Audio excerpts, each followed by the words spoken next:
Vigilante Oriented, live on Facebook and YouTube. Like us, follow us, and be the first to know. This is the Commerce Show. The Commerce Show with Vigilante Oriented, live on Facebook and YouTube. Like us, follow us, and be the first to know. This is the Commerce Show. The Commerce Show with Vigilante Oriented, live on Facebook and YouTube. Like us, follow us, and be the first to know. This is the Commerce Show. The Commerce Show with Vigilante Oriented, live on Facebook and YouTube.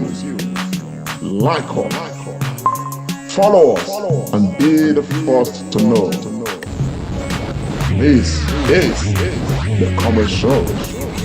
Yane sesese ni enegbe bahia mwegbe na ya simiusiri na edonu gboriri ewon me nana wege ya fianga yarame inagije na afian magigi abie abi pata izigan kewa kanakpan na si ayari yoto ki ayewo wa kinekpe na mu ewe utezi edera mu ihun kioma umiewo ni ari abayo abakumazi sokpan magazo ebi o na ruru pa yotebo wa erebiebi yari doha ona iwinari obakpa zevi dolewo we na ruru paridun yedogbonu ye yari ye nwana abayo borugi miebiebi na aduza ni mayari dora bi efan we riwe dora angeli owupa redo otu angeli upa bu hun otagbon tuyuku gbagba yone be ni ara ya wi yobo nu pa mi na gba odin doya usetin ti hun taro tuna komre lamte ipon sa oriahi uvien owutamuta +4474 438 229 094 edonu zomo agege kejuwa bo urupa mahin. Lighting up Edo State together. Be a light angel to Edo State. Donate light to your street today. Let's do it together. This is the Commerce Show.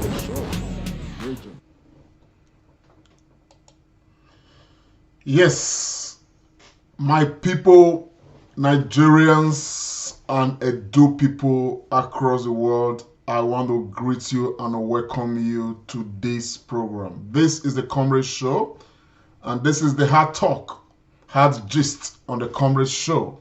And my name is Comrade Lamte Ikmonwusa Orehi. Like I always say, every day you wake up in Nigeria, there's always something new, something controversial, something very wrong, and something we have to challenge. For those of us who are just joining us, let me remind us that we are just a few days away from June 12th. June 12th has become a huge symbol, politically in Nigeria. It's Democracy Day. It's a day that has been set aside this year, which is a peculiar year, where we expect Nigerians to come out from across the world to protest, the draconian kind of leadership that we have today in Nigeria, to protest the tyrannical kind of leadership we have today in Nigeria, to protest the hardship, the terrorism, the killings, the vices, the different kinds of things, pervading the Nigerian, space today. And of course, many Nigerians have come to the conclusion that we don't have a responsible leadership as far as Nigeria is concerned. And as a matter of fact, almost everything that, the federal government of Nigeria, under the leadership of President Muhammadu Buhari, almost everything they do is counter, progress for the Nigerian people. It's oppressive to the Nigerian people and all of that. And continuously, we are going to continue to challenge some of these things. while it's been so much gloom and doom across different aspects of Nigeria, today we have a very strong military president in the eastern part of Nigeria, as promised by the federal government of Nigeria, that they are going to teach, the agitators lessons, from the Civil War. And presently, we are getting reports of military presence and young people, many of whom may not be proven to be IPOB members, are being seriously attacked by the federal government, forces in the eastern region. But what is most disturbing is that, the force with which, the federal government, is dealing with, the young people of the eastern region, we appear not to see a similar force, from the federal government when it comes to the issue of terrorism, banditry, Boko Haram, herdsmen, and stuff like that.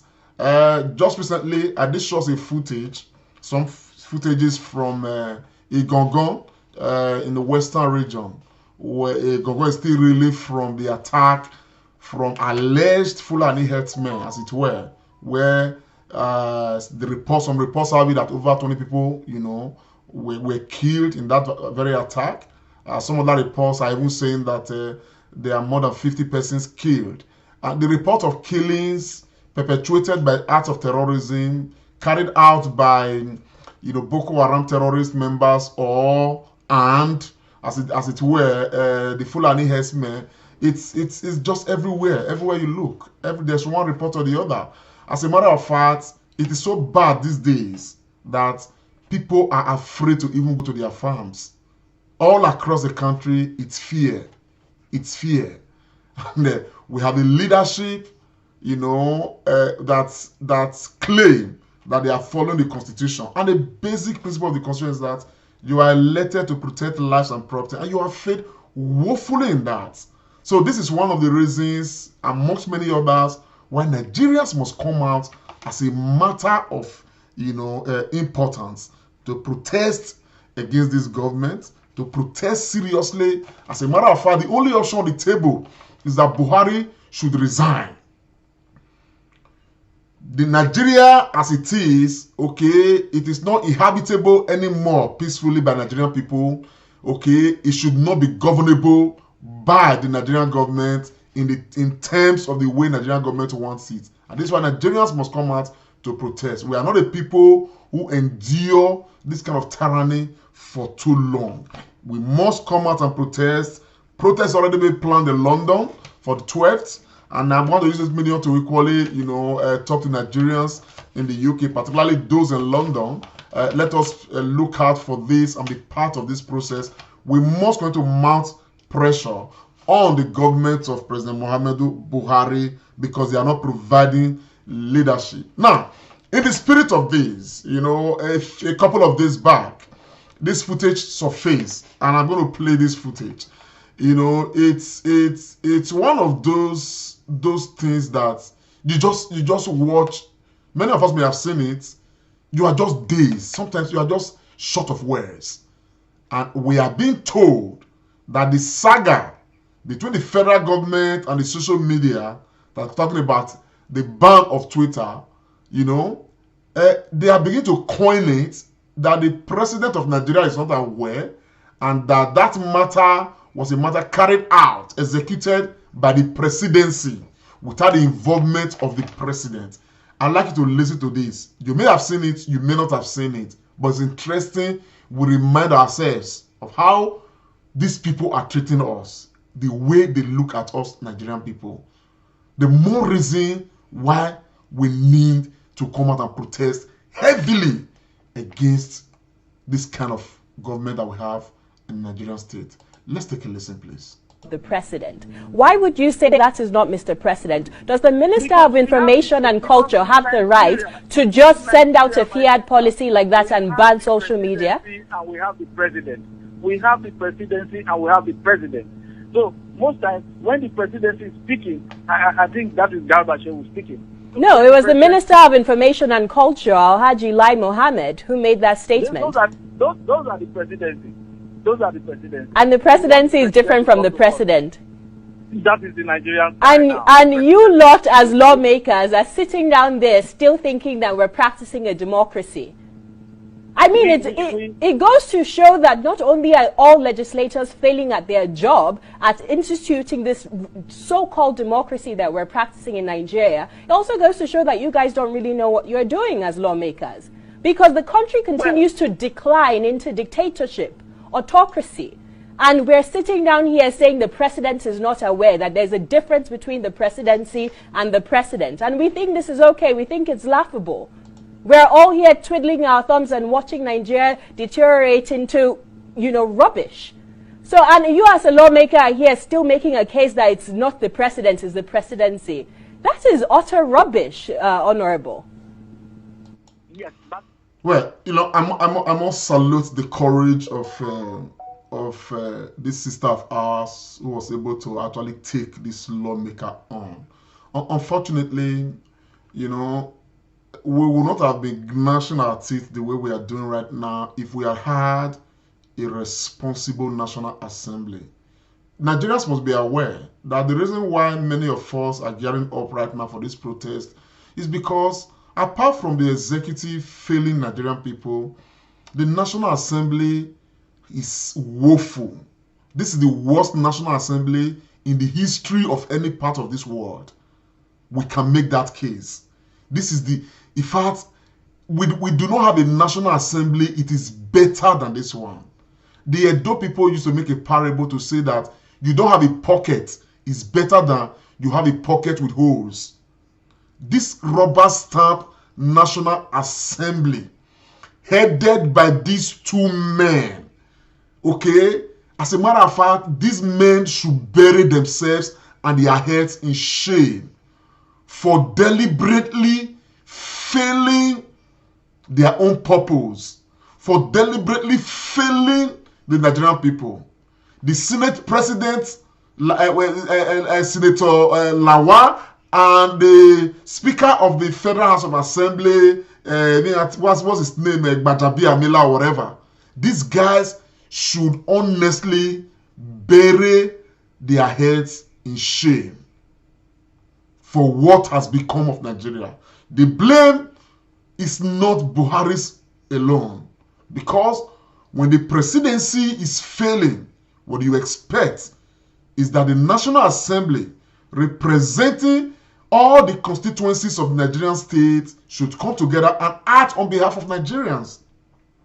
But what these guys, chose to do is to continue to slick the presidency, is to continue to suppress even the few members of the National Assembly who resent what is happening right now, who are unhappy with what is happening right now, who are asking the National Assembly to take action.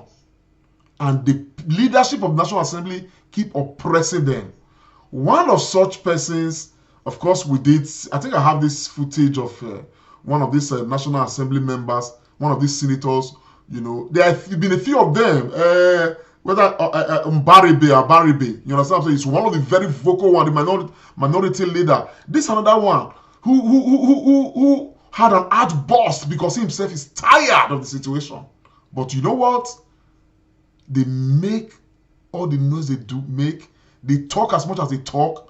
The leadership of their National Assembly keeps suppressing them. This is the expression from this lawmaker. We must look for foreign support to save this nation. This is my position, Mr. President. We must rise to it. They are killing people in the east, in the west, in the south, in the north. We should shut down the National Assembly. Let's shut down. If we cannot save this country, we stay in our homes. Our country is bleeding. People are in poverty. There's no food. People are hungry. Insecurity is threatening us. We cannot pretend. It's better we're not here than to not see that your people are dying. Every day, for our nation. When you hear this, you would expect that these lame dog human beings should be acting, should be calling the presidency to order. But you know what? They don't. They don't because they don't care.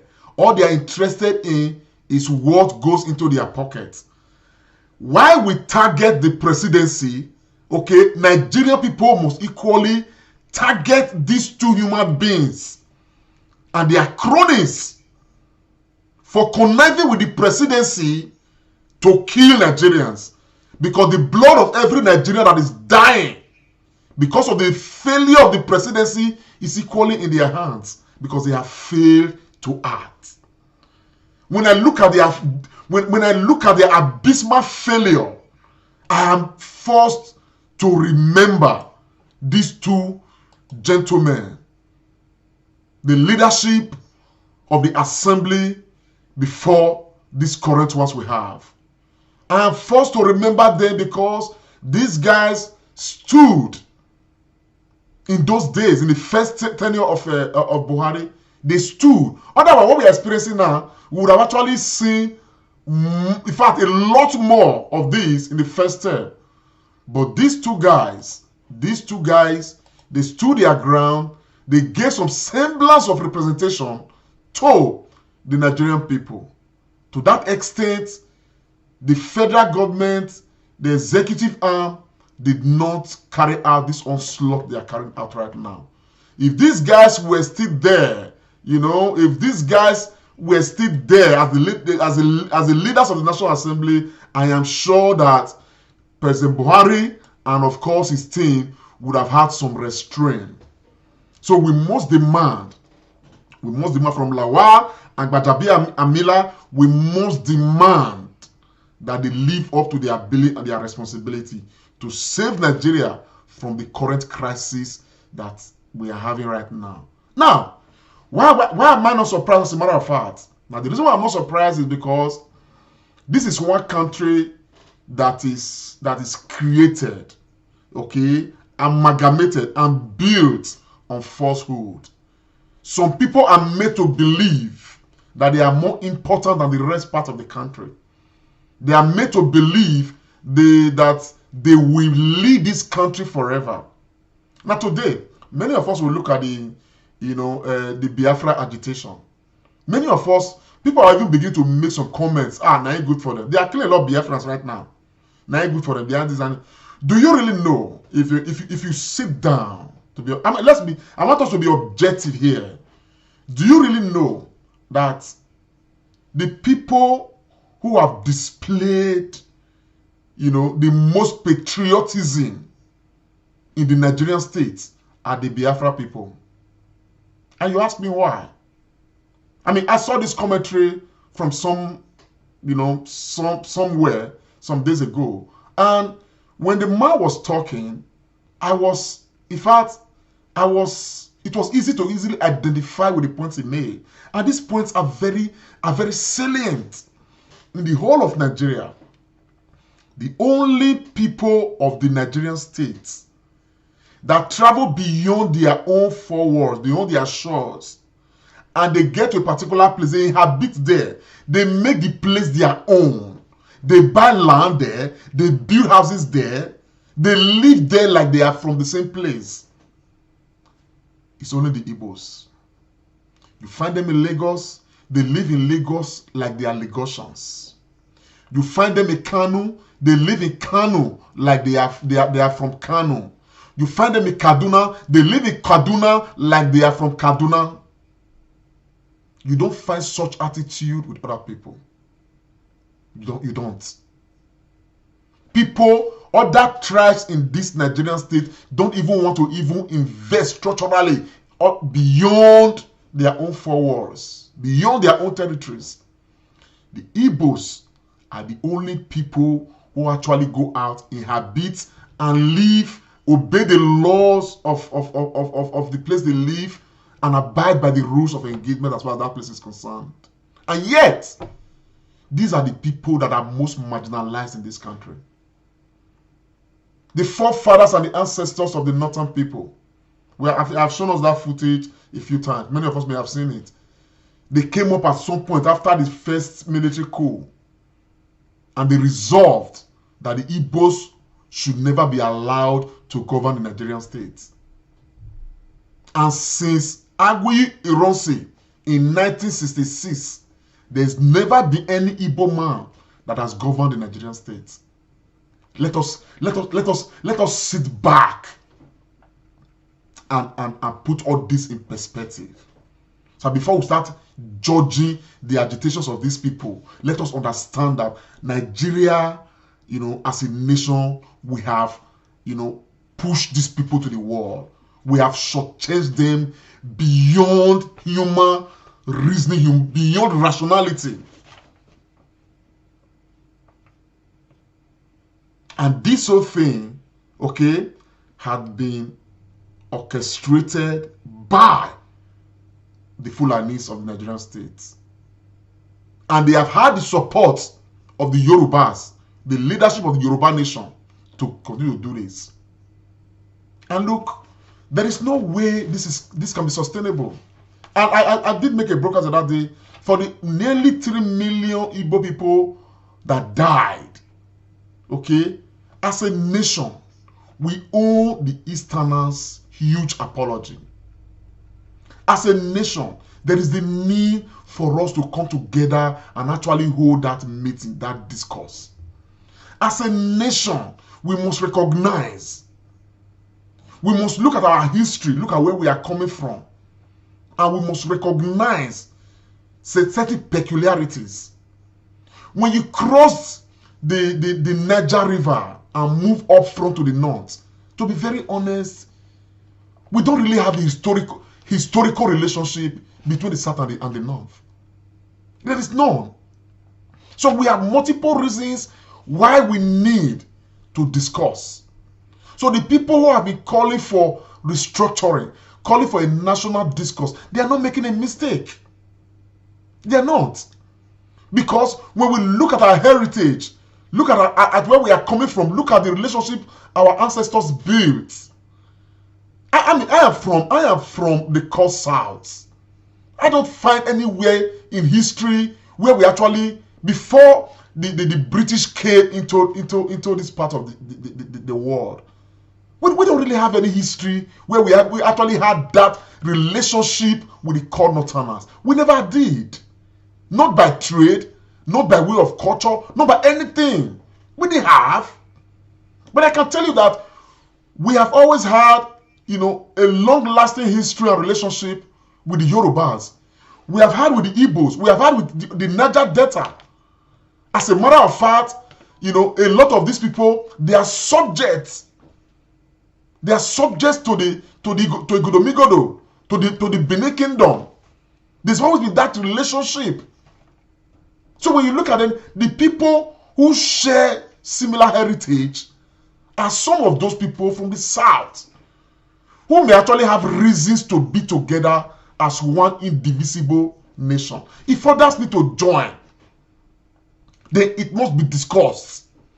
The rationale. What will be the relationship like? Now, I saw a footage as I was surfing, and I tried to research into the footage. I saw it several in different places. What I'm going to show you right now is the boundary town between Nigeria and Niger Republic. Look at it. They call it Dole or Dole Village in Kebbi State.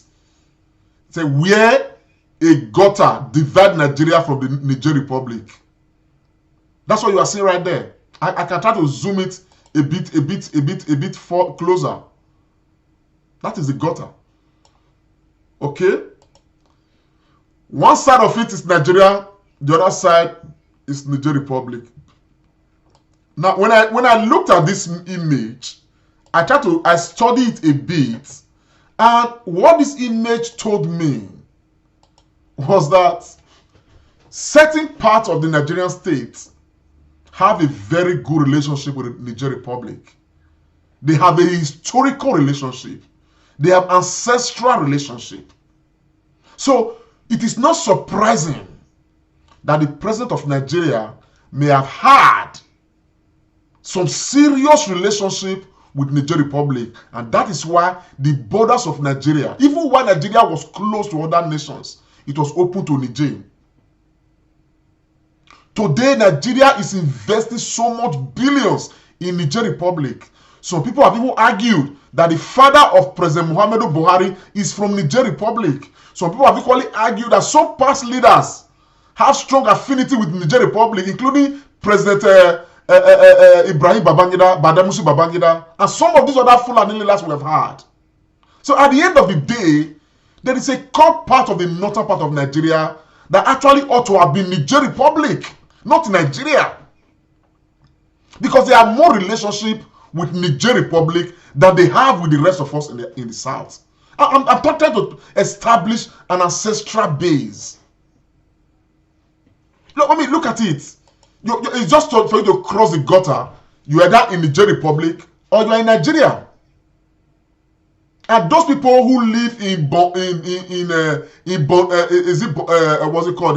Kebbi State and all of that, okay, many of them, these villages, okay, in this border town, many of them have relationship. They are the same people, inherently different from, major part of the south. It's a strong reason why, if we must be and remain together as a people, one people call Nigeria, there is the need for us. Because right now, in this country, there is no trust. Some people are just giving. Others are taking. That's exactly what we've had. And that is why human beings like this human being, we hold a meeting with their own northern caucus and they will discuss this subject matter like this. Please take a listen. There is no oil producing state. The only oil producing state is the Nigerian state itself. Because the investment came from the Nigerian state. The territory belongs to the Nigerian state. And whatever mileage you get in the sea, according to the United Nations law of the sea, is a measure of the landmass that you have. That is what gives you the mileage into the sea. If you have a small landmass, you get a small cut. Now, if you listen to that, but just listen, let me. And the landmass of this country, we know, that gives us that long 200 miles or nautical miles or more into the ocean, is because of that 72% of the landmass of this country, which is the north. So what they claim is the offshore oil is actually the oil of the north. If anybody should own it, it's the north. So we should stop using these terms that have no sense at all. There are no oil producing states. Now, this is one of the base, of the way they tend to wire the mind of their people. And that the decimated Niger Delta, because of the oil Nigeria is taking, it doesn't really matter, because they believe that it is the North that own the oil. You understand? It is this same belief that they've acted upon today. The oil is in Niger Delta.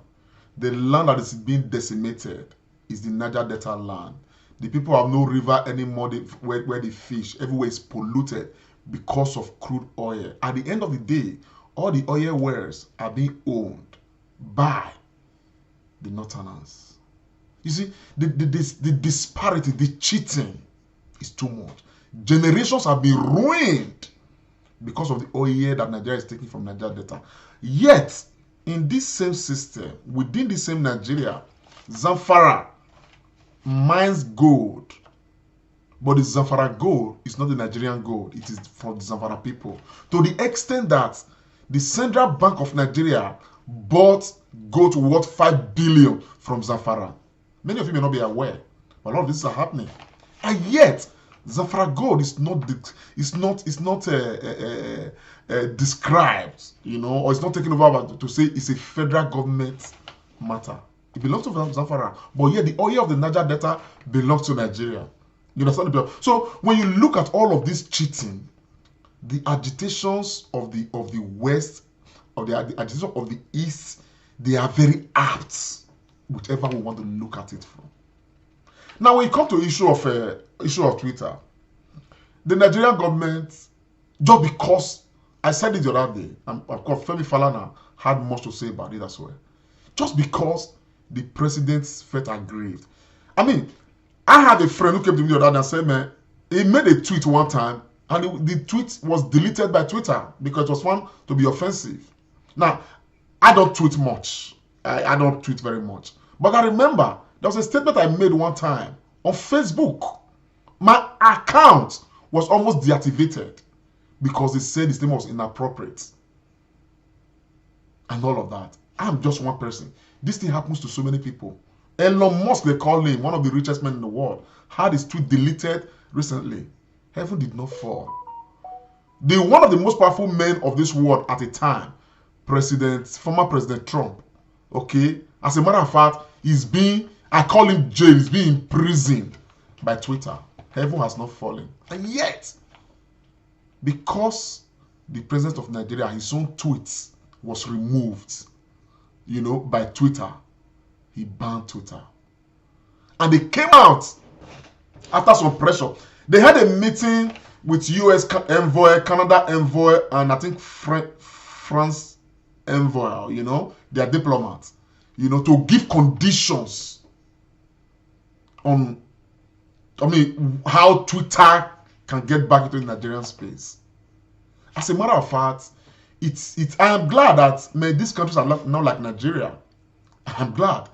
Those guys stood their ground to say, man, the Nigerian government is repressive, is oppressive. And freedom of speech is guaranteed by the Nigerian constitution. And whatever the president has done is an aberration to not just the constitution of Nigeria, but to the United Nations Charter on freedom of expression. But because the president feels bad and unhappy, he withdrew the right of Nigerians. And that's exactly what happened. And there's nobody who could put it even more succinctly than Femi Falana. Let us take a listen to him. The clear case of out of 40 million subscribers, one subscriber, President Muhammadu Buhari, felt that his ego has been bruised, and therefore all other subscribers will have to be collectively penalized. In other words, this is a case of it reminds you of Louis XIV. I am the state. No, we try to make this point abundantly clear.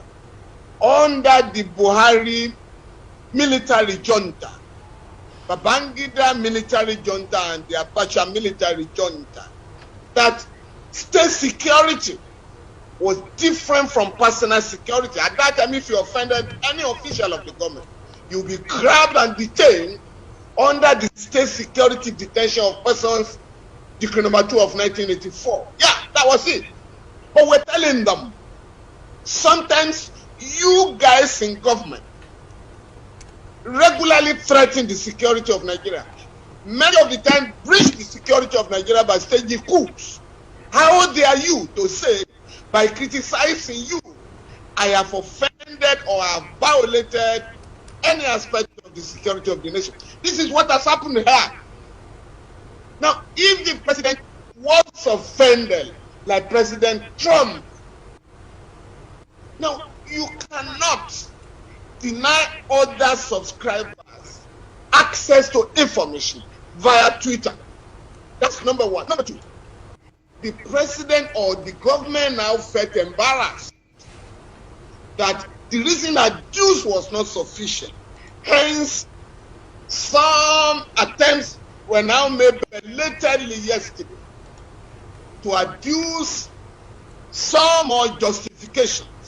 And this should not be how we are going to run this country.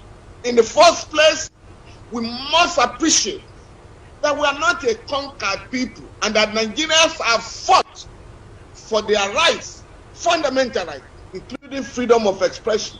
And that was why the Court of Appeal said, in the case of Dr. Atawanko and the state, decided in 1983 in obliterating the provisions of the Criminal Code on sedition.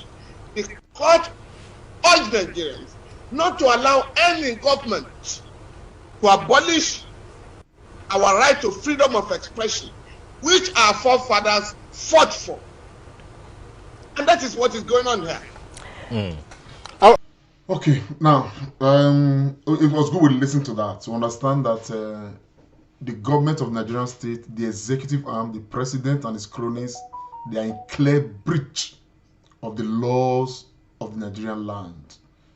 And the only way that we can, reprimand them is to come out on the 12th to protest seriously.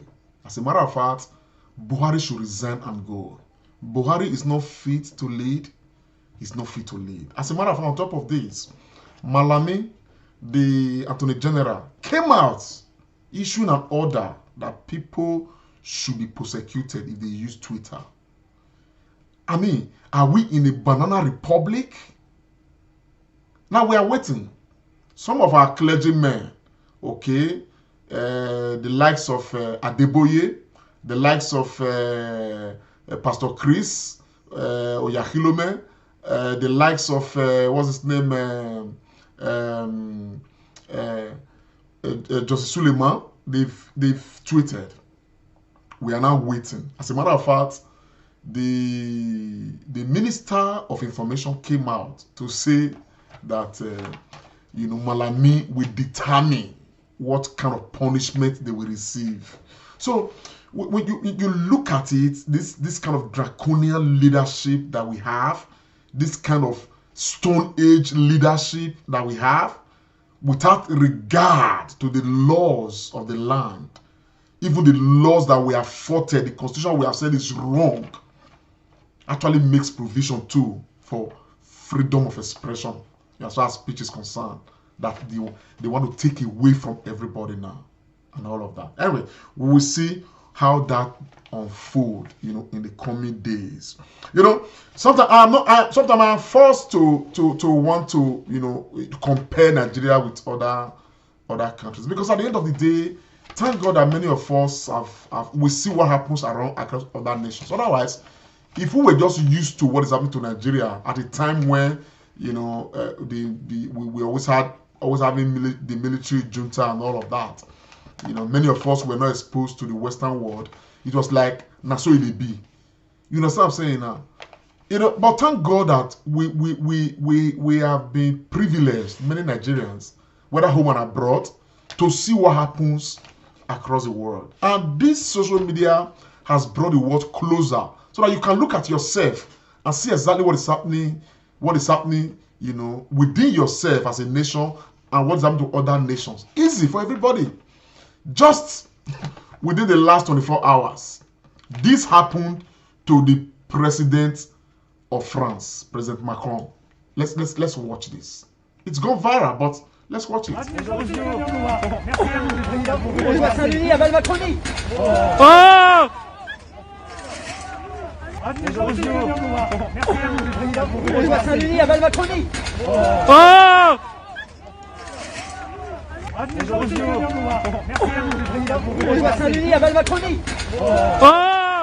Now, I condemn that in its entirety.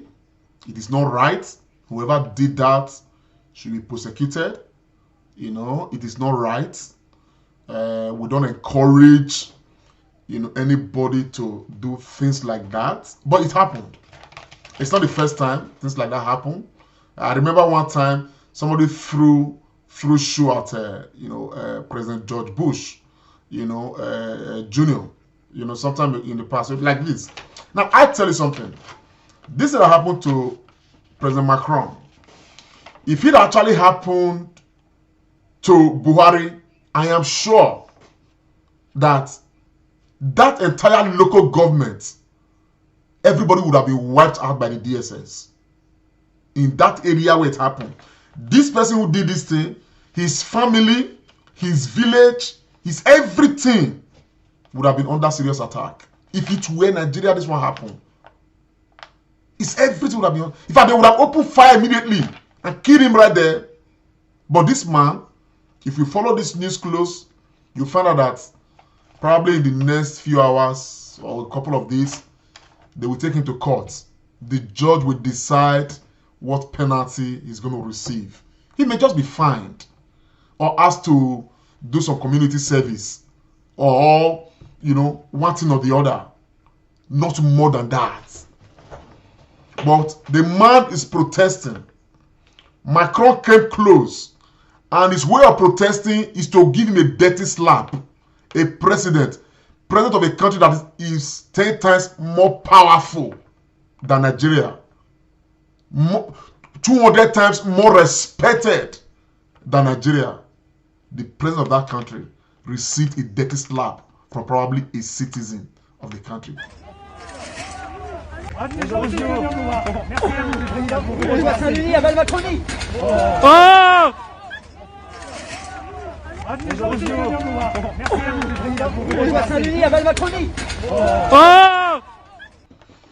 That is in a civilized clan, and that is exactly what some of those things, while we condemn this, we are trying to use this to compare what kind of Nigeria that we live in. I mean, earlier today too, I saw a footage, between the current American president, Joe Biden, and of course, President Barack Obama. The kind of relationship they have, the interaction they have towards building the American states. And I just wonder when we as a people can arrive to that level where, as leaders, the major thing that will get our discourse would be the policies on ground and how to improve the policies in a way that the policies improve the people. They have this very beautiful interaction. I was carried away. I was just wishing. It was beautiful. But I'm going to share this interaction with you. Many of you may not have seen it. Many may have seen it. Really good news, folks. Great news. 31 million people are now covered by the Affordable Care Act. And I know someone who's going to really want to know that number is up as high as it is. But I got to call this fella. Mr. President. Hey, Mr. President. How you doing, pal? I'm doing good, man. How you doing? Joe Biden, we did this together. We always talked about how if we could get the principle of universal coverage established, we could then build on it. And I just want to say how proud I am of what you've done now with the American Rescue Plan. When we open up the enrollment period again and reduce the cost, 1.2 million people signed up on top of the 30 million. And look how many times they try to defeat your legislation. The ACA, later known as Obamacare, which I take pride in. And I keep reminding people. It was built on a model that combined good ideas from Democrats and Republicans. You and I have both had some tragic, illnesses in our families. We know what it's like emotionally, and that's compounded if a family, when somebody who they love deeply gets sick, is now also trying to figure out, how do I pay the bills? Can I get the best treatment? Am I going to have to mortgage my house? Am I going to have to drain all my retirement savings? You were so good when Bo was dying. I literally remember sitting on the bed with him within a week or so of him passing away and thinking, what in God's name would I do if I got a notice from the insurance company say you've outrun your coverage? The effort was worth it. The families that have been able to care for their loved ones, be cured, have access to care, that all makes it worthwhile. So I just want to thank your administration and all the folks who've been working on this for now building on it and continuing to expand it. If I had a dime for everyone who said to me over the last 2 years campaigning and as president, tell the president, meaning you, I said thank you. It saved my life. No, I mean it. That's because I had a good partner. And because of what you've done, Joe, the special enrollment period is still open until August 15th. So anybody who's watching us in this... Well, I actually just play that because whether you are past president of America, you're past leader, or you're present leader, somehow the discourse is always centered around how to better the lot of the people, how to better the lives of the people. And I'm hoping that Nigeria someday will get to that point where the discourse will be centered around how to move the nation forward, how to build a better people, build a better country. And that conversation cannot start from anywhere, but it has to start from us, the leaders, present and past, coming together to agree on the national discourse, on restructuring the Nigerian state through a friendly conversation, putting everything on the table, knowing where we are coming from, knowing where we should go, knowing what the parameters should be, knowing what the code of conduct should be by every state, and knowing what kind of system we should practice. Everything put on pen and paper, to the extent that we rise from that national discourse with the content of which will form the basis upon which our constitution will be developed and built. When we are able to do that and achieve that on the basis of fairness, equity, and justice, Nigeria will truly emerge from these dark days that we're experiencing right now to a better future.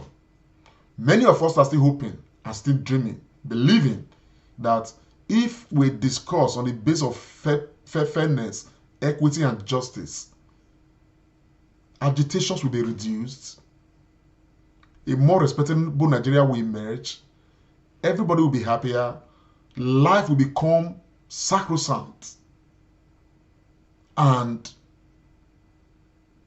a good future will develop from that. And therefore, for everybody who has a voice, everybody who has a responsibility, we cannot keep mum. We cannot keep quiet.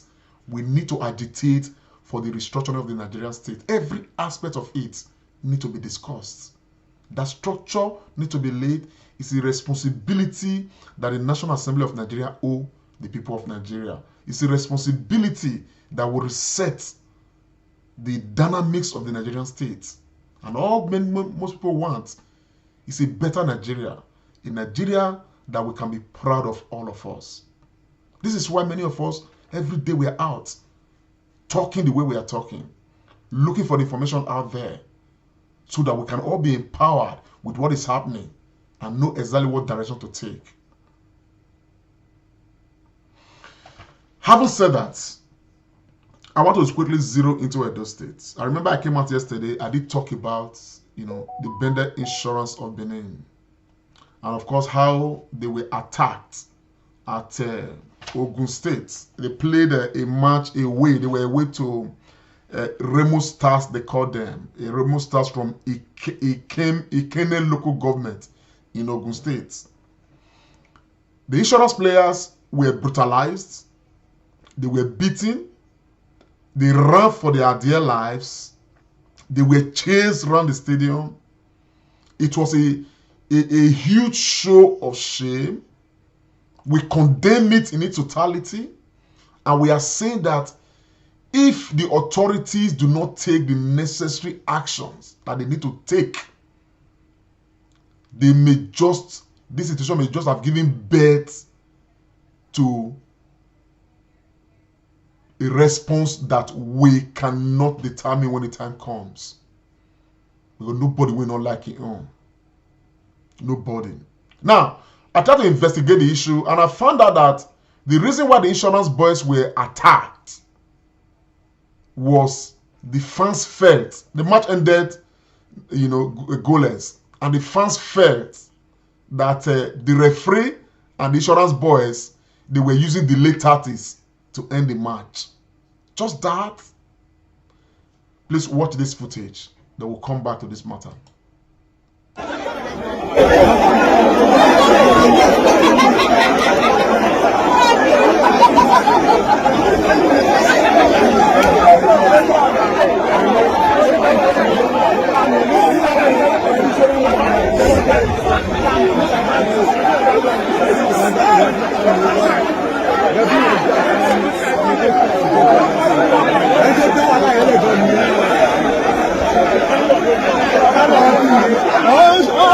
Ah!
You know, many of the fans were laughing. This is a professional football match. These guys are supposed to be protected, but the NFF refused to provide protection. The same problem stemming from the kind of federal government we have. The same problem. And when we talk about restructuring, some of these things will naturally fall in place. But this show of shame is unacceptable. The deputy governor of Edo State, Comrade Philip Schwabu, had a meeting with these boys, I think it was yesterday or so. And of course, he has raised a powerful letter to the NFF, threatening that if necessary actions are not taken, Edo State will withdraw insurance from the competition. While I stand strongly and firmly with the deputy governor, I dare say that we are not the ones to withdraw our boys from the competition. We should keep our boys in the competition. We should petition FIFA over this matter. If the NFF cannot do something about it, we should petition CAF. We should petition FIFA. Our boys should remain in the competition. Edo people must watch this and understand that nothing like this happened to Edo people and it will just be like that. The tone this is setting is that if the NFF and the football governing body in Edo State, Nigeria, cannot do, what they need to do, as a matter of fact, we will recommend that for Reno Stars, that stadium they are using should be banned. They should be playing their matches away in other places. That is one. For this match that ended goalless, the 3 points should be given to Insurance of Benin.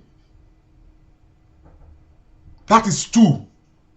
Then any other thing can be considered alongside. Because if the necessary things are not done, it means that Raymond Stars should never come to Benin to come and play Insurance Football Club of Benin. Ever. Because when they do, we have our own fans that can match their fans 10 times more. Now, they chase these boys, beat them up mercilessly. These are some of the images that came from this thing. These are professional footballers. Some of whom are giving us joy by what they do. This is exactly what they did to somebody. A footballer. This is exactly what they did to somebody. A footballer. Part of the insurance team. This is exactly what they did. Which means that they were out to kill these boys. And till now, we have not heard any statement from the NFF. How can this happen in Nigerian League? How? So we are joining our voice with the government of Edo State and the people of Edo State to ask, please, if you are there, you are watching, share this broadcast, please. What we are discussing here is very important. Share so that others can equally, join and hear. It could equally get to NFF as well. Their officials. What they need to do, they need to do. They must be in fact, well, this is unacceptable. Okay, it should not happen. The boys ran out of the stadium. They were running, jumping fence.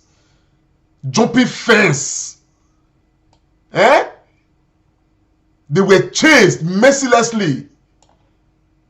They began to jump fence, to skate through the fence to save their lives.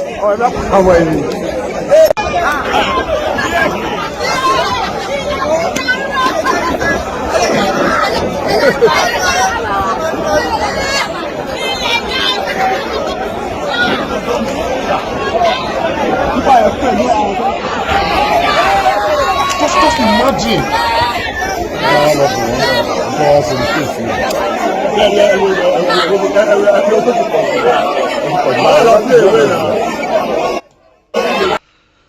Anyhow, we'll wait to see and hear what the NFF is going to do. But we think that this should be taken very seriously. We are not taking kindly to it at all. Well, zeroing down to Edo State government, first, there's been a lot of hula baloo all over the air, People have been talking, saying so many different things. The governor of Edo State released a bomb. Many people were not expecting that. I wasn't personally. And the bomb is that the government, this was in a meeting with the PDP leadership and the PDP members in Edo North, and looking at the strategic position of Edo North, and of course some of the facilities we already have in Edo North, and the need for Edo North to open, a lot more. The governor has proposed that plans are already in place to site, a new airport in Edo North. As a matter of fact, a lot of things have been worked out in that direction. Before the governor made the announcement, we came to find out later that a lot of plans had already, advanced, as a matter of fact, as far as that matter is concerned. The governor has said it, and we expect that before the end of his tenure, the commencement of the work, commencing work on the airport and the site and everything would have begun. Hopefully, we'll see how much the governor is going to do before he leaves office. But before I dwell on this matter, based on what the governor has said, and of course, the Bini Auchi Road, he equally made a promise in that direction. But let us listen. I want to give quick credit to ITV and radio for this particular footage we want to see right now. They did the reportage and all of that. So we just borrowed from them to play so that we can watch. Before we dwell on this matter, let's take a listen. Don't forget, there's 2 cement plants.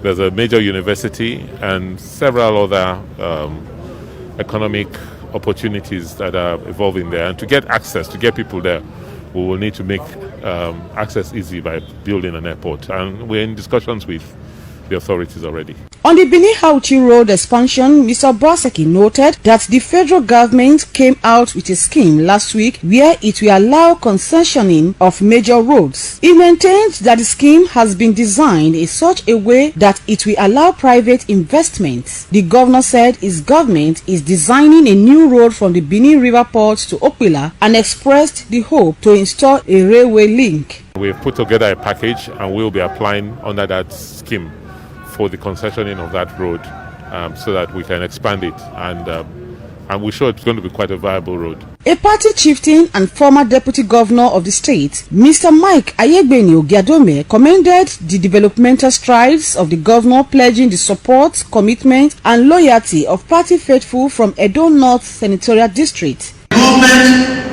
has assumed a bottom-up approach. Bottom-up approach means starting from below. Starting from you, what you decide is what is going to happen.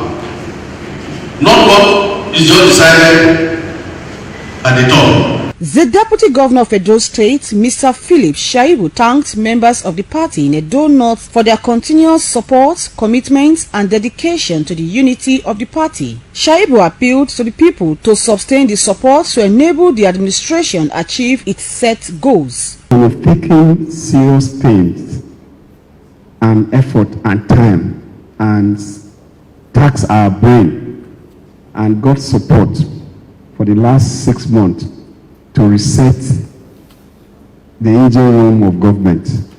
And these people that we are bringing are going to drive together with the engine room division. Don't forget there's... Well, first I want to give kudos to the governor and his deputy and the team, the government team, Edo State government team. This is very ambitious. That's true, man. I mean, when he made this announcement, one of the first things that came to my mind was, looking at the resources of Edo State, the feasibility of this. I tried to make some inquiries, and I found out that the plan of government is not targeting, the Edo State, revenue. It's targeting investments from investors who are already showing interest in this matter as a big, business. So I think that this is a very feasible, very laudable, arrangement. As a matter of fact, my input is that, and I have made this privately, that if we are to build a new airport at all, we must target an international airport, and so if we're able to have a standard international airport in Edo North, okay, and we have a local airport in Benin City, look, I think that the entire southern region of Nigeria, south, would definitely benefit from it, and Edo State will benefit the most. So I think that should be the goal, so that we don't have just two small local airports. So I think that, there's been the plan that the Benin airport, is going to be expanded, should be expanded to become an international airport. But I think there's a chance for us to, channel all that energy now to a bigger space, where we have an international airport. And if we're able to start that is going to jumpstart a whole new process. Hotels, different things, okay, associated with development, they will come to that region. And of course, it will be good news for the whole of Edo State. Now, I have monitored, commentaries and comments on Facebook, social media, different, it's been mixed reactions from people. Why some people are applauding this announcement by the governor. Some others are faulting the announcement, and one of the fault lines had been that, how about Gele Gele? Why are we not completing Gele Gele? Why are we looking at, Look, my response to this is this. The fact that Gele Gele project is ongoing does not mean that a new project cannot commence. You understand? But at the end of the day, if there's going to be an airport in Edo North, it's not going to be in anybody's parlor. It's going to be in Edo State, to develop Edo State, to bring development to Edo State. So I think that what we need to do is to support the government, find ways, areas where we can key in as a people to make this work. If it's just by way of, putting some pressure, reminding government regularly, you've made this promise must be fulfilled and all of that, man, that will be it. So many other people live in the diaspora. We should have an international airport in Edo State, as a matter of fact. This is very true. Because at the end of the day, I don't know, I don't have that estimate, but I believe very strongly that the number of Edo people that live in diaspora, Europe, America, Australia, and otherwise, they are very much. They are quite many, you know. So if we have airports in Edo State, international airports, where I can just buy my ticket, you know, from Heathrow, and I'm landing straight in Benin, not going to Lagos or Abuja, and the man in Canada, in the US, can just buy and land in Benin, man, even if it's a project that's going to take place in the next 10 years, okay, that's going to be coming in the next 10 years, we don't mind. So I think that instead of bad mouthing, you know, instead of, you know, Gele should be completed. That you don't destroy maize for yam or destroy yam for maize, because they are both food. So we must, you know, remind government that Gele needs to be completed. It's important, and we must encourage government to make good a promise of ensuring that we have a viable airport in the Edo North of Edo State. This is very key and important. So it is not something that we need to you know, badmouth about or make, you know, unnecessary, you know, comment about. I think that we need to encourage government, you know, facilitate the process wherever we can to ensure that these dividends come to Edo State under this government. Again, I want to remind us that this government has been majorly working on, you know, restructuring the system, revamping the system. The governor of Edo State made a commitment to. He announced, I think in Edo Central, that he had a meeting there with the leadership of PDP and of course members of PDP too, and he said that you know, the what's it called, the restructuring of Anniversaries University to meet international standard. There's no going back on it. You understand? And so the reform is taking place. There'll be a lot of reform here and there and all of that. So I think it's a case of seeking first the kingdom of heaven, and every other thing shall follow. And that's what these reforms are about. So we are hoping that, you know, before long, the government would have you know, settled down this reform matter, and of course begin to see the dividends of the reforms, you know, transform Edo State and turn Edo State around to meet the mega objective. Having said that, on the very last note, you know, I want to commend the Edo State government. These are very ambitious programs, and we hope that these things are followed through and they become realized in Edo State, and may God grant us longevity to see these things in our time. But having said that, the government equally said, this one stunned me. I must talk about it. Now the government has set motion in place to probe the outgone local government authorities, the chairman. And what has come to the public knowledge is that the local governments combined incurred a debt of over 10 billion naira on the state. In fact, when I got the news and I tried to make some inquiries, I was just like, what? What? We want to encourage the governor and the government. Every local government should be probed adequately. How they incurred a 10 billion naira, you know, debt, we need to find out. We need to know. It's important. Everybody must support the government on this, because the rascality of those in power, we see it at the federal level. We must curb it at the level of Edo State. So if this government is pledging commitment to that, I think that this government needs support in all ways. So I will get this corrected. So that those who are coming in and who are going to be privileged to assume the office of the chairmanship position of any local government will understand that accountability is demanded from every one of them.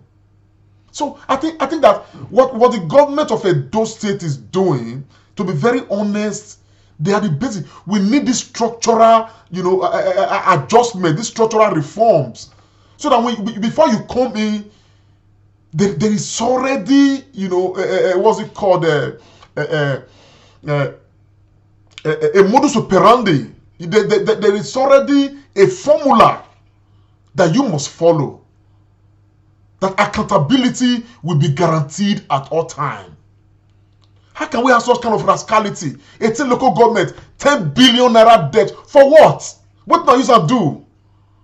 When we see some of the local government, they cannot even account for a notebook for 3 years that they provided. So what happened? So I think the government should go ahead and probe quickly, and let Edo people know exactly what is happening.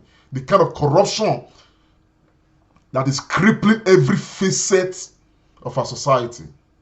While Nigeria is making huge mistakes, fiscal rascality is prevalent as far as the Nigerian level is concerned, the federal level is concerned, and many other states around us. The Governor Obaseki should be supported to bring sanity to the political domain of Edo State. This is important. It is key. It is something that Edo people must support. So, kudos to Edo people. Congratulations to Edo State people for the effort that we are expecting in Edo North. Let us put hands together to support the government on this and ensure that these become very huge realities that we will embrace and will be happy about. So we should have Gelegele, we should have the airport in Edo North, and we should have every other thing going, you know, and all that. So top of it all, hopefully we expect the government to, you know, expedite action to name this complete cabinet so that the state can start running in full swing. So my people, on the last note, let me quickly announce that Edo State is going to be 30 years in August, and the government of Edo State has set up a committee to celebrate Edo at 30. This is one big thing that every Edo person should embrace from all over the world. So it's going to be a massive celebration. Committees have been set up, you know, in Edo State, and of course, even in the diaspora. Plans are ongoing to have very big celebration and all of that. And so please, let us look out and be part of this process to celebrate Edo State at 30. Okay, I think I have another matter on the last note. The very last note. In the spirit of this, let me quickly announce that the Comrade Show platform actually became a year old today. Today actually made it 1 year that you know, we set up the Comrade Show platform. And looking at the last 1 year to date, and looking at where we are right now, we can only say thank you to everybody who's been part of this process. Thank you to all the volunteers. I'm sure that in the course of the week, we're going to try to celebrate all of you people. You know, thank you to all the supporters of the Comrade Show, all the followers on Facebook and YouTube. I'm really humbled. You know, I thank you for what you guys have been doing, because if you guys are not there, we cannot be encouraged to be here, to be very honest. For those who constantly like the Comrade Show, share the Comrade Show, the subscribers on YouTube, the followers on Facebook, man, you guys are grand. And of course, the team of volunteers that have been working with the Comrade Show in the Edo Street Lighting Project, and the volunteers, we have another project we're going to be announcing very soon. The volunteers working on that particular project, I don't want to let the cat out of the bag yet. You know, we came into this space, okay, with a very clear focus and a very clear vision.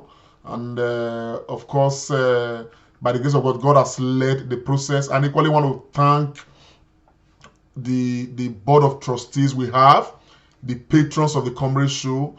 You guys, you know, all the ideas come to the table. You guys fine tune it. You know, I am humbled to say a very big thank you. You know, in the coming days, I'm going to draw a list of people, all the light angels. You guys contribute to making this huge. All you guys are wonderful. I just want to say a big thank you to you. The Comrade Show is 1 year old today. The Comrade Show is 1 year old today, and look at how far we have come. And we continue to build on what we have. Where we are going is still some way off, but we know that consistency will take us there. Until Nigeria becomes a much better place, we are not going to rest. Until Edo State becomes a much better place, we are not going to rest. And so that's the commitment that we have pledged, ourselves and everything to. And I want to thank you guys for making this, journey, this last 1 year so far, a very memorable one, a wonderful one, and we continue from here. And hopefully, by this time next year, it will be a huge milestone that collectively would have achieved and all of that. So I want to thank everybody. But in the course of the week, hopefully, before the weekend, we will just celebrate the process. So thank you very much, guys. Everybody's been part of it. Comrade and friends, everybody. People have made massive contributions to supporting the Comrade Show. People are still making massive contributions morally, intellectually, otherwise, and all of that. We are very grateful to you guys. Really thank you. So on top of that, I want to equally congratulate and congratulate Lancelot Odua Imaswen. He's going to be 20 years. He's going to be 50 years on the 20th of this month. But his birthday is one that is most memorable. A lot of activities have been involved. As a matter of fact, I think a couple of days back, they had a novelty match where the deputy governor was involved. It was a glorious one for Lancelot. Many of us know Lancelot. Lancelot is an icon. Lancelot Odua Swen is a notable name as far as the Edo entertainment industry is concerned, the movie industry. He's one of the pioneers of the Nollywood movie industry. And he's been there, he's been present, he's been doing his thing. So it's going to be 50 years on the 20th of this month. But a lot of celebrations. The other day he was hosted by comedians in Edo State. So a lot of activities. He's giving us scholarship, to different people. People have won different awards. So there's been a lot of build up to the D-Day, and I want to join everybody to congratulate Lancelot for this milestone and for his contribution. He has helped to put Edo State on the map, on the global map, based on his works and everything. He has helped to train and raise so many stars in the movie industry and all of that. And so I just want to say congratulations to Lancelot Odua Imaswen and to wish him a happy birthday. It's going to be on the 20th. It's going to be 50, but a lot's already ongoing. So on that note, Nigerians and Edo people across the world, it's been the Comrade Show. This is Hard Gist. My name is Comrade Lamte Momusa Oriahi. I'm your anchor man. I'll come your way again, hopefully tomorrow or the day after. But don't forget, on the 12th is a day of national protests.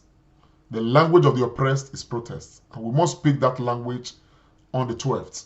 And by the grace of God, we'll see what happens from there. But for this night, here in the UK, I want to say thank you for being part of this process. Please help share this broadcast, and I'll come your way again. But I want to recognize Innocent Ewanta, who's been with us on Facebook, Rosemary, Exeto Kumbo, Sarah Ivie, Odion Best, Usas Omoregbe. Thank you so very much, Dorin Ewanta. Bobby Obayuwana, thank you so very much. PJ was there, thank you so much. Thank you so very much, everybody. Yes, thank you. Dax Usas, Patience Irabo, my big sister and great supporter of the Comrade Show. God bless you. Ibuba Iyobosa, wonderful. God bless you. I appreciate you. Esther, you guys, everybody who's been with us on Facebook, I just want to say a very big thank you. You've been there, you've been making comments. Victor Ewe, thank you so very much. Don Oyi Olotu, Victor Agbons, Arobonose Okokoni, thank you, my brother. God bless you. Much appreciated for your support. Thank you so very much for always being there. We have some very strong supporters. On YouTube, we have a number of persons as well. Meru, June Obaseki, Etinsa Plateau, Hosa Francis, thank you, Mama B, Sweet Adewale, thank you so very much for being with us. Thank you so very much. Valiant, Efosa Samson, thank you. Etiosa Plateau, Agmoyima, thank you so very much on YouTube. Thank you very much, guys. Thank you. So it's been like that. So I'll see you guys again. My name is Comrade Lamte Oriahi. Bye for now. Make Comrade Show way. Comrade Lamte Oriahi. Live on Facebook and YouTube. Like us, follow us, and be the first to know. This is the Comrade Show. Make Comrade Show way. Comrade Lamte Oriahi. Live on Facebook and YouTube. Like us.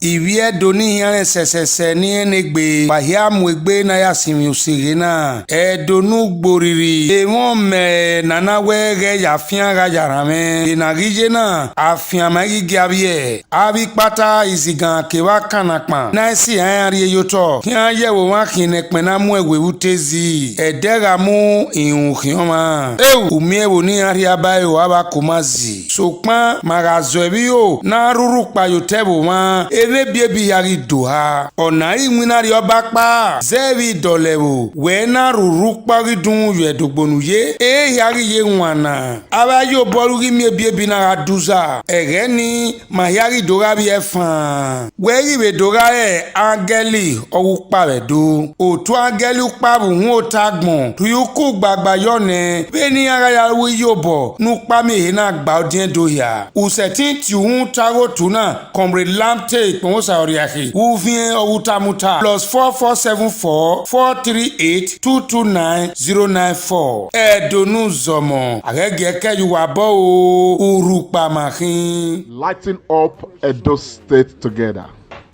Be a light angel to Edo State.